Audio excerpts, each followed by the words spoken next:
দীঘা সমুদ্র থেকে দুই খুদেকে উদ্ধার করল নলিয়ারা। দীঘা সমুদ্রে স্নান করতে নেমে ঢেউয়ে ভেসে যাওয়া দুই খুদেকে উদ্ধার করল স্থানীয় নন্দিয়ার। আহত অবস্থায় দুজনকে হাসপাতালে পাঠানো হয়েছে। সূত্র মারফত জানা যায় দুজনের নাম রাজেশ হালদার, বয়স 12, ও পিয়ালি দাস, বয়স 13। দুজনের বাড়ি বাঁকুড়ায়। তারা বাবা মার সঙ্গে দীঘায় বেড়াতে আসে। ভোরবেলায় বাবা মা যখন হোটেলে রয়েছেন তখন সবার অজান্তে হোটেল থেকে বেরিয়ে দীঘা সমুদ্রে স্নান করতে নেমে পড়ে। সেই সময় চলছিল জোয়ার। তখনই নলিয়াদের নজরে আসে দুজন সমুদ্রে ভেসে যাচ্ছে। তড়িঘড়ি তাদেরকে উদ্ধার করে। জোয়ারের সময় উদ্ধার করতে গিয়ে আঘাতপ্রাপ্ত হয় দুই খুদে। দুজনকে উদ্ধার করে দীঘা হাসপাতালে পাঠানো হয়েছে।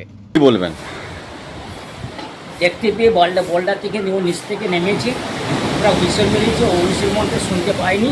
আমি গিয়ে ওটা হুইসেল মেরে ডেকে উনি উঠার মুখের সঙ্গে বোল্ডারতে পা স্লিপ করে ঢেউতে মুখামুখি করে ওরা আমি হাত ধরে বাচ্চা মেয়েটা, এই 12 বছর মেয়ে, ছেলেটা হচ্ছে 14-15 বছর, বাড়ির থেকে হোটেল থেকে বেরিয়ে চলে এসছে মা বাবা না জানিয়ে। আমরা পরে শুনলাম তো মা বাবা হোটেলে আছে, ওরা চলে এসছে চান করতে সকালে সকালে। ওটা নেমে গেছিলো, জোয়ার ভাটারা বুঝতে পারেনি,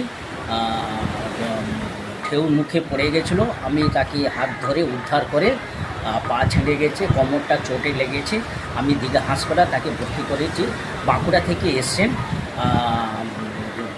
তা মা বাবা, পরে শুনলাম বাঁকুড়া থেকে এসছে, মা বাবা হোটেলে আছে। আমার নাম রতন দাস, দীঘা থানা সিভিল ডিফেন্স।